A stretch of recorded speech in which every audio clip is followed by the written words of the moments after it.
Hello again. Great to be back with you after the bye week. It is the Mack Brown Show. My name is Jones Angel. Over there on the other side of the screen, I'll point the right way. There he is. It's the Hall of Fame head coach of the Tar Heels, Mack Brown. We're here for the next hour talking Carolina football. We're excited to be with you. We're going to look back, see how the Tar Heels handled this bye week. We'll take a quick peek back a couple weeks to the matchup with Miami. Look ahead to a great opportunity for the Tar Heels this weekend at Notre Dame in South Bend. Plus, we're going to answer some of your questions as well. So a lot to do.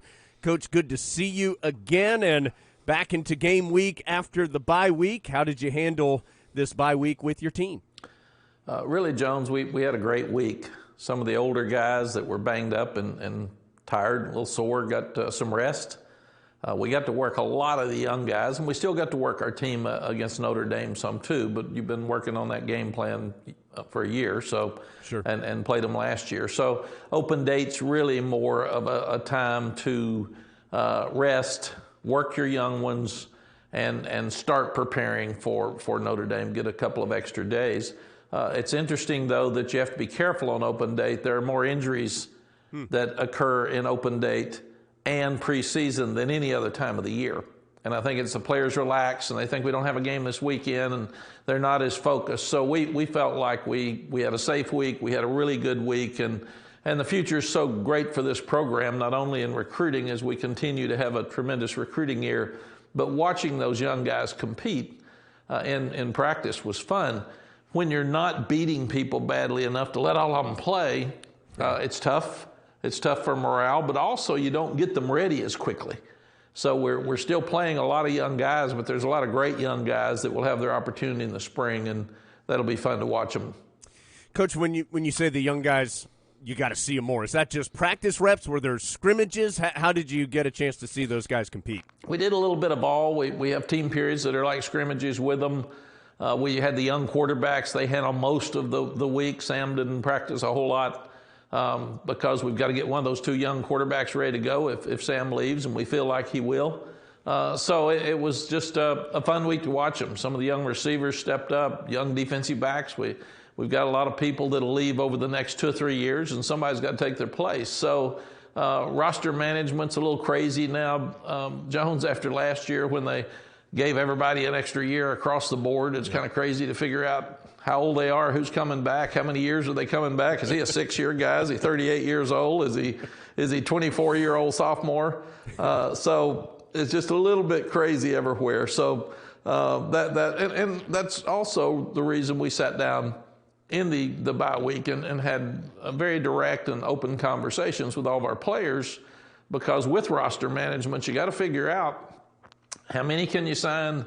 Who's coming back? What's your team going to look like next year? What about the transfer portal on the other side with you getting a transfer or a grad transfer coming in? So it's a lot of moving parts this time of the year. Coach, I was going to ask you about those conversations. You have been very upfront ever since you returned about how you're handling the transfer portal and things like that you're just going to be honest with your players, want them to be honest with you. How do those conversations go? They went really well, Jones. You try to be as direct and honest with your players as you can. Every parent thinks their son should be starting, and every parent thinks their son will be an NFL player, and I got that. I got 4 kids, and I've got 6 grandkids, and all of them are going to star in something. I don't know for sure what it is yet, but they're all going to star in something. So that's fair. That's normal. But if someone asks you, am I projected as a starter in the spring? Do you see my role changing if I'm a second or third team player? And you say, no, I don't, because we've recruited well at that position and we're looking at this, and that person wants to transfer. That's what the transfer portal's for. Now, in my era as a player and young coach, you stayed till the end of the year. And now, Jones, they're leaving, and I say, why would you leave now and not 5 weeks from now? And they're saying that I want to get a head start on where I'm going to go. I'd like to go visit some places, and I don't want to get hurt and lose my opportunity. So all that's fair. It's just, it's a little bit crazy. I don't like the fact that we're allowing young people to have a bad day and quit. That's not healthy. That's not a good message. I do understand why, if someone wants to leave the team at midseason to find them a spot where they can play more, that's totally fair. So, like Josh Henderson yesterday came in and said, "Coach, I want to be a featured running back," and so I think I'm going to leave. I love Josh. He's a great person. He's done everything right. He's a tremendous student. He's got an outstanding family. But if he wants to play more at running back, I totally understand why he would leave, and we will try to help him any way we can. Coach, just a couple more questions, then we'll take a break and talk a little more football. But how much self-scout does your staff do during this week? Do they take a close look kind of at the team itself? Yes, we do it all year, but we actually, in some cases, have the defense look at the offense and vice versa, because they practice against each other every day and talk to them about who you think is playing well on your side of the ball in practice. But we do self-scout, and we have people that look at everything we do. We look at the tendencies. Obviously, we've gotten the ball more in the tight end's hands, the running back's hands, and Josh Downs' hands than we have the outside receivers. And last year we had Diami and we had Bo Corrales to be those outside guys. So second part of the season here, we need to get the ball to the outside guys more, and there's only one ball. So when people say, you're not getting it to the tight ends, well, when you do, you're not getting it to somebody. So there's always somebody. And the key is to win, Jones, just like the Miami game. I had people come up, and I hate this when people say a win's a win. It really is, but you don't have to tell me. And I will never apologize for a win. Now, we did some great things in the Miami game. In all three phases, we got better. We did some awful things that we got to get fixed. That's the way it's going to be with every college football game. I sat and watched them for hours this weekend. And it's a shame in our society right now that you have two teams that play so long and so hard. We beat Miami with 6 seconds left, and everybody's mad at Miami. Those kids played great. They came back. It was a great college football game. So it's so bad that, and now we've even got people that are mad when you win. So it's, I guess it's an outlet for frustration and anger sometime, but I'll never apologize for a win. Coach, I was going to ask you, so you did get a chance to watch some football this weekend. Saturday, I got up early. I had my pregame meal. I watched every team that we play or recruit against. I watched big games and great games, and it's really interesting how much you can learn after 47 years or whatever I've been coaching, just sitting there watching but poor clock management, or how would you do this differently? And it's on the sideline, you can see how confusing it gets and how little time you get. As a fan, which I was Saturday, I understand. You're sitting there and you're saying after 5 minutes after it happened, boy, that was stupid. He shouldn't have done that. Well, he had 10 seconds to make that decision, right, and he had 120 people on the sideline with them all running around. So, but it's really healthy to sit back and just watch. I made notes all weekend. The coaches were tired of me texting them saying, "Did you see the?" So yes, it was a profitable weekend for me, and I love that. One of the things I love most in my life is sitting and watching college football on Saturday. Plus, there was a 9 overtime game. Carolina thought it had a long one with 6 overtimes. Now we have one with 9 overtimes. And I saw all 9. So I was sitting there looking at it, wondering if that new rule's good. That's right. Wonder how long that one's going to stick around after that. All right, we will take a little bit of a closer look at that Miami game. It was 2 weeks ago, but want to get some of Coach's thoughts on what happened in that matchup with the Hurricanes. We have some great questions from Tar Heel fans that we're going to get to, preview the matchup with Notre Dame as well. So a ton to do. Stay put. We're back with more after this. It's the Mack Brown Show from Learfield.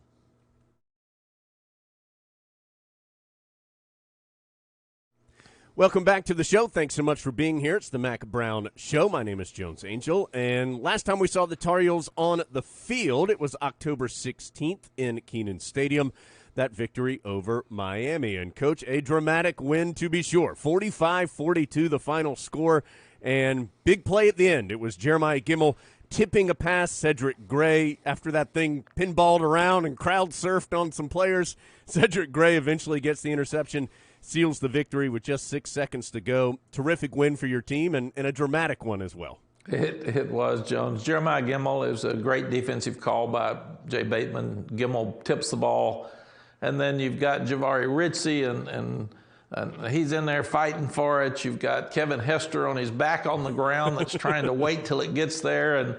And thank goodness Ced Gray caught it in the air. It just exactly like the Duke win a few years ago. Yep. And it seemed like it took an hour and a half from that ball being tipped for somebody to catch it. And then I'm standing there afterwards making sure there's no flags and making sure that he did catch it and that we're not going to have a review, because modern day we review everything. A great win for us. And a game that we could have won by 21 points, but these guys came back and had Virginia beat and missed a field goal. They came back this weekend and beat NC State the same way. So Miami's a good team. Yeah. They've got a lot of good players. And just glad that our players found a way to win after the adversity we had leading up to the close finish. Coach, you've talked about your desire to have all phases playing well together. It felt like that first 30 minutes was as close as you've gotten, with the offense playing well, defense played pretty well, had a key moment or two in special teams as well. Felt like a really good 30 minutes from your team. It was, Jones, and it's a positive thought for the future. It's there.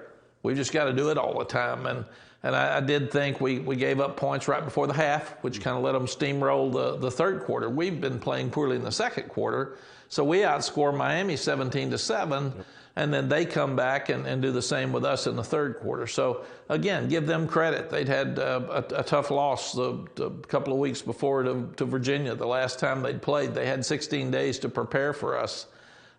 They were fresh. They were excited. They were angry over last year's game. I mean, there's a lot of boxes you can check for that one. But proud of our guys that they hung in there and they found a chance to win. We ran for 228 yards, excuse me, which is really good. Sam played well.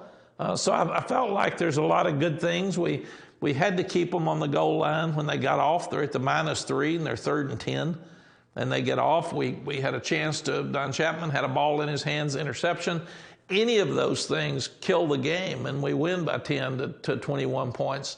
But we just didn't make those plays. Thank goodness we made the most important one, and that was the last one. Coach, you mentioned Sam Howell not practicing a ton this past week. You, of course, know what Sam's capable of at this point, and another impressive performance by him in this game against Miami, particularly running the football and some really physical runs that Sam made, which helps your team with a big victory. Yes, the biggest change of our offense is when we lost the two great backs last year that are doing really, really well in the NFL. We're seeing Ty Chandler step up. He had 100 yards rushing, had a 51-yard run. We're seeing DJ Jones get better each week, but we haven't had that extra runner in the backfield in Sam Howell. And for him to be able to be just another part of our game plan makes people have to stop him. We've always said to our defense, boy, we don't stop the quarterback run well. Nobody does. He's an extra player. He's a +1. And we're starting to take advantage of that more now that we do have some backup quarterbacks, and Sam's stronger, and he's doing a better job of getting down. And people are taking cheap shots at him, and they're trying to hurt him, but he's tough. And he's smart, and I'm really proud of him. Yeah, his toughness certainly on display in that matchup against Miami. Also, just a tip of the cap, big sequence right before halftime. Cameron Kelly had an interception. Grayson Atkins knocked in a 48-yard field goal. So there were those little moments throughout the entire game that helped Carolina come up with that 45-42 win.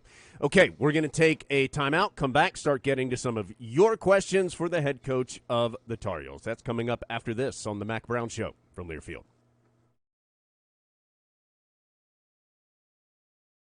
Welcome back to the Mack Brown Show. We are brought to you by Top of the Hill Restaurant and Brewery. For 25 years, Top of the Hill Restaurant and Brewery has been a pre- and post-game tradition in Chapel Hill. Handcrafted beer, great food and atmosphere. It is where Tar Heels come to celebrate. Let's get to some of your questions for the head coach of the Heels. A reminder, we take them every single week. You can send us an email, asktheheels@gmail.com is that email address, or you can send a tweet right to me, and we'll gather as many of those as we can. Coach and I tackle those every single week.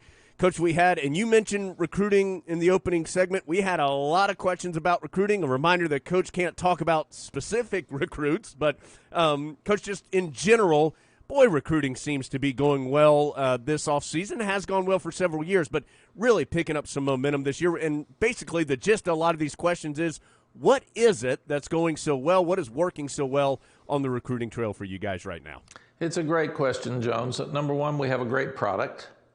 Number two, we have a footprint from like D.C. to Atlanta. So we're staying in our area most of the time. Every now and then we'll see an elite academic person outside of our footprint that would like to come, and then we recruit them. But most of the time you're recruiting guys that grew up watching Carolina and being around us and love to get in our school. And then we hired an outstanding recruiting staff for this footprint. Mm-hmm. If you go back and study them, most of the guys have got history with high school coaches, with the especially Virginia, North Carolina, and Georgia, where a lot of our players come from. And they see that we're getting better. To be in the Orange Bowl in the second year, we've had our struggles some this year, but they can see a lot of great young players that are coming, and they want to be part of something special here at Carolina. So, and we're not through yet. We've still got some guys we're recruiting out there that are great players that we can have. And I saw the other day, I think we moved up to in the top 10 in recruiting nationally, but per player, we're like fourth or fifth. Right. And that's the most important thing, because we're not signing a lot of guys because we don't have a lot of guys leave. So we can't sign our 25 every year. Last year we signed 18, and we'll probably be very similar to that this year. Coach, our next question is around recruiting as well, and it's going to be our refuel question of the night. Our winner is going to receive a $25 gas gift card courtesy of Refuel. Fountain drinks with chewy ice, guaranteed fresh coffee, and high-performance gasoline. Refuel is fresh-made convenience. And, Coach, it comes from Mary Mercer. And Mary wanted to know, in general, do you know of a recruit's commitment before they have their public announcement, or are you waiting with bated breath like Tar Heel fans out there watching these announcements when you're hoping to get a commitment? Mary, not always. It's a great question, but 99% of the time they have called you and told you, because they want to make sure that you're still going to take them, they can still get in school. So some will call and tell the schools, tell us that they're not coming. Right. And some are just worried that when they tell somebody they're not coming, they're going to tell the recruiting services, and they want it to be a surprise at their announcement, which is fair. But the large majority of the time we know. It may be an hour before, it may be 3 weeks before, but most of the time I will at least know. They may not tell the assistant coach because they're afraid he'll be too excited and tell it, but most of the time they will call me and tell me that they're coming or they're not.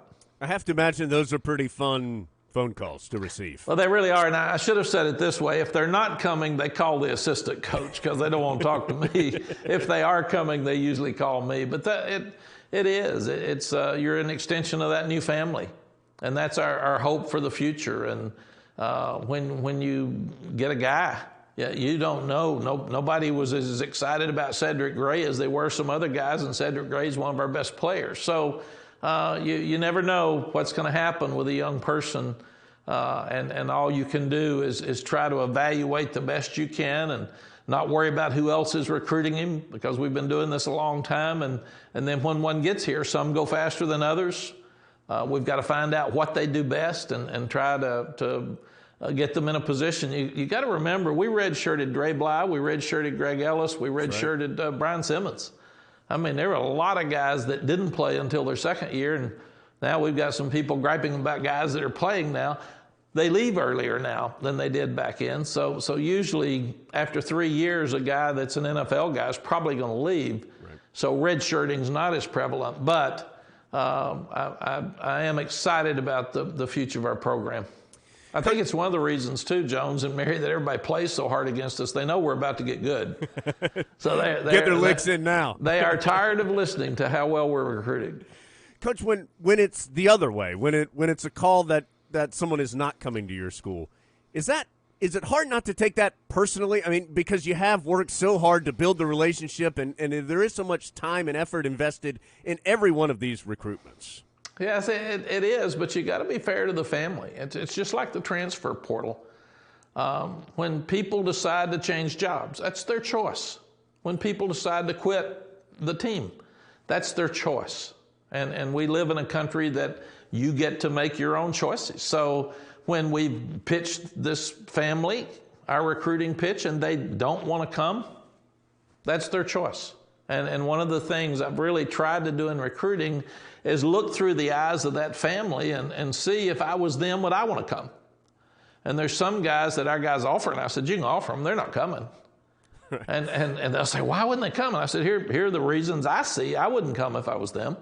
And then in the end, they usually don't come, and because that's what we've got to do. And we offer very few people. Right. We've probably lost 10 guys this year, and we're going to sign 18. So we don't offer the 150. We don't herd recruit, but I never take it personal. I don't like it if a family insinuates to us they're coming and leads us up to the end and then had no interest in coming. I don't like that, because if we're being honest with a family, they should be honest with us. But I have absolutely no problem with someone choosing to go somewhere else.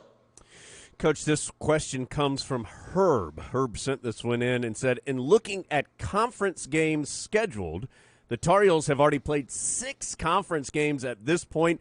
There are some teams that have only played 2 conference games at this point. Herb wondered, how much control do individual schools have in their schedule, or is it mostly driven by television and popularity as far as how things are scheduled out? Number 2, Herb. we have absolutely no control, or I wouldn't have gone to Blacksburg losing 4,200 yards of offense in an opening ball game. No, it's all done by TV. It's all done by the conference office. And they all figure out, I had 5 years of it, they all try to figure out what will be the best game to get people to watch at a certain time of the year. And that's why Florida State and Notre Dame opened up, and that's why we opened up with Virginia Tech, and that's why Miami opened up with Alabama. None of those worked out for half of us. Right. But that's just what it is, and that's not going to change, Herb. It'll probably get more that way in the future because everybody's demanding so much money for their programs. And to be fair, if TV is going to pay a lot of money for your league games need to get better. So the league has to present great games for TV to pay. So and I think we'll all see, we'll start playing more conference games in the future the same way, instead of playing the easier out-of-conference opponent. I think for TV revenue, if they're going to jack up the pay, then we're going to jack up the games. Yep. Already seen that on the basketball side with 20 conference games now every season on the ACC basketball slate. It is an odd breakdown for Carolina this year. The final 5 games, 3 of them are non-conference, although one against Notre Dame and one against Wake Forest are non-conference games. So certainly some unique twist to what Carolina has schedule-wise this year. All right, let's take a break, come back.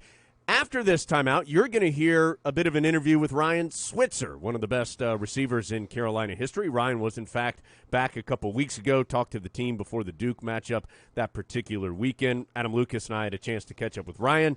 You'll hear from some of that. Then Coach will be back with us in a couple minutes to answer some more questions. It's the Mack Brown Show from Learfield.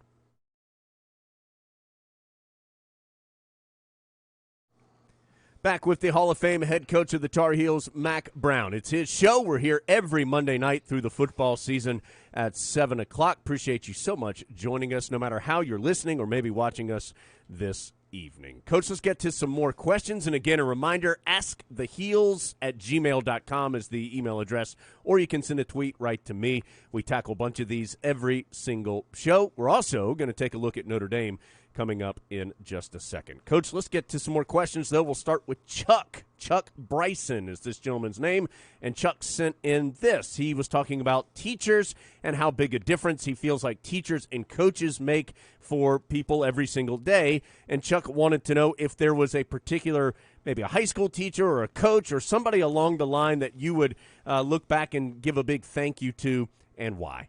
Chuck, absolutely. David Bucky Pitts was my high school football coach, and he was a teacher for us. And he was amazing. He made us grow up. He taught us to be tough. He made sure that we acted right, and we were very disciplined.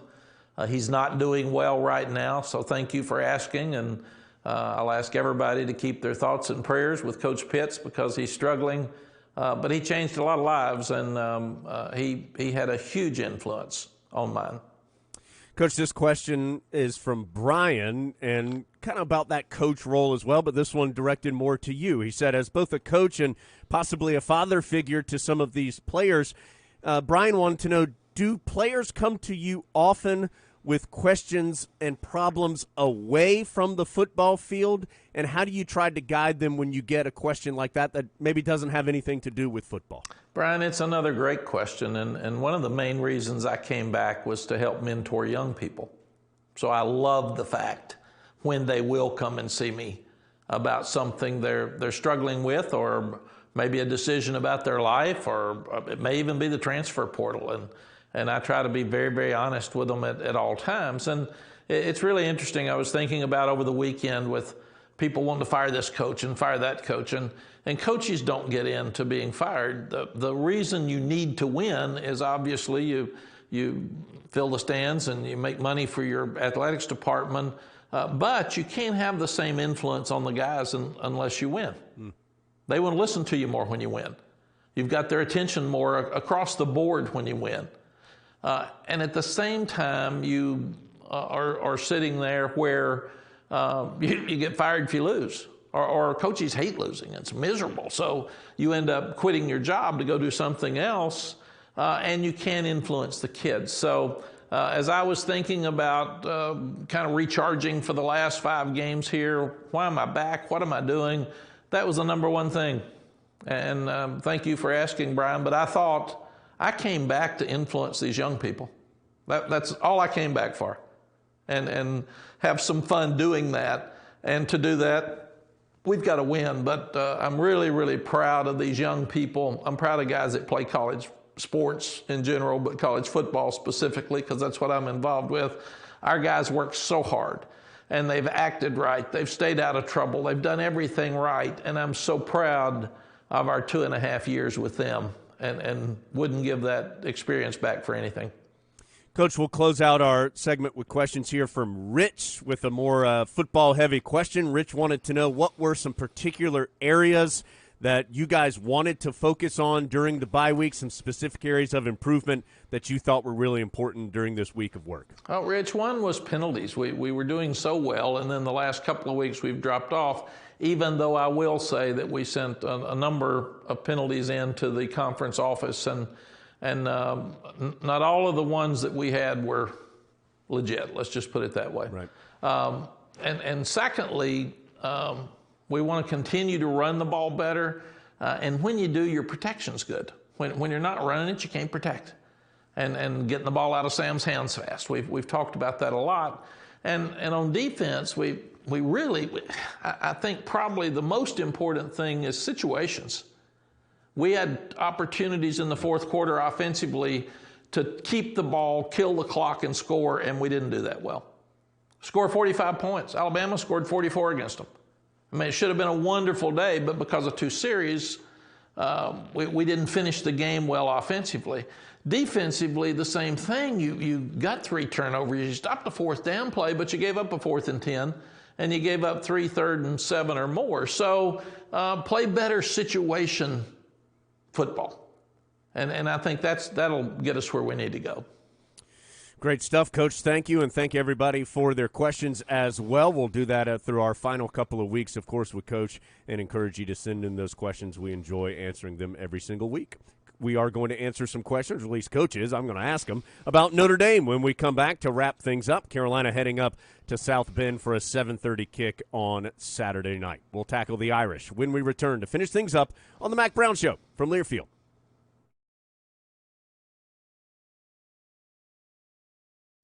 Coming off the bye week, Tar Heels will be on the road this Saturday night. It is 7:30 Eastern time. South Bend's in the Eastern time zone, too. So if you're coming to the game, don't forget that. Carolina and Notre Dame in South Bend. And, Coach, per usual, Irish high-quality team entering this one. They're 6-1, multi-score victory over USC this past weekend. A terrific opportunity for your team on the road against a really good opponent.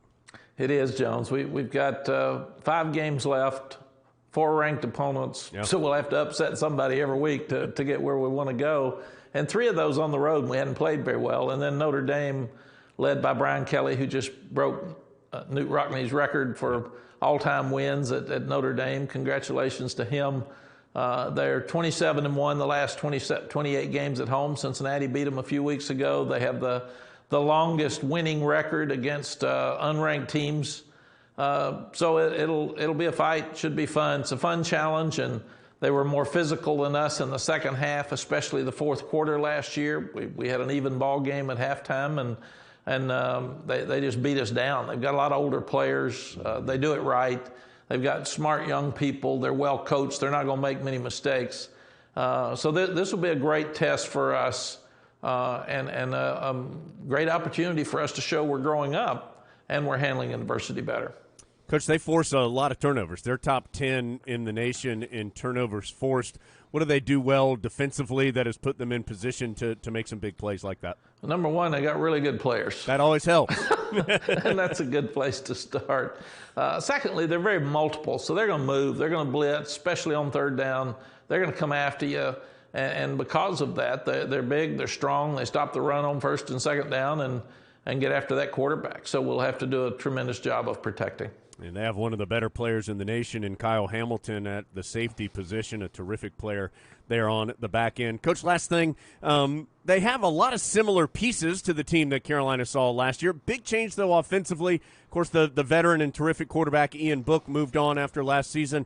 Wisconsin transfer Jack Cohn, now the starter at QB. What does he bring to the Irish on the offensive side of the ball? He brings a lot of wins. He brings experience. And that's what he does. He settles them down. Brian was talking the other day about he plays much better in tempo because that's what they become. Because normally they're a slow it down, take their time, be very deliberate, control the game with time of possession. But he's been up tempo. He runs well enough, but is very accurate as a thrower, and he can put it in really tight spots. So I've been very impressed with him. When they were without Ian Book, I said, great. I'm so tired of watching Ian Book run up and down the field. The forward pass he threw on 3rd down and 8 against us to his tight end for the first down, those type plays, we couldn't tackle him, we couldn't stop him. And then I look up and now Cohn's playing really, really well. So good for them. It's Notre Dame. They're always going to be good. We played them last year here. We're playing them up there this weekend, and we've got them back here early in the season next year. So right. We're fortunate to be able to have a 3-game series with one of the better programs in the country. Again, it is 7:30 on Saturday night. We'll be on the air radio-wise for you at 6:30 to get you ready for Carolina and Notre Dame, 22nd all-time meeting between the Tar Heels and the Irish. Coach, great to be back with you again this week. Looking forward to this final push through the regular season, and also looking forward to talking with you again next week here on the show. Well, thank you, Jones, and thanks for everybody tuning in tonight. We'll see you on Saturday.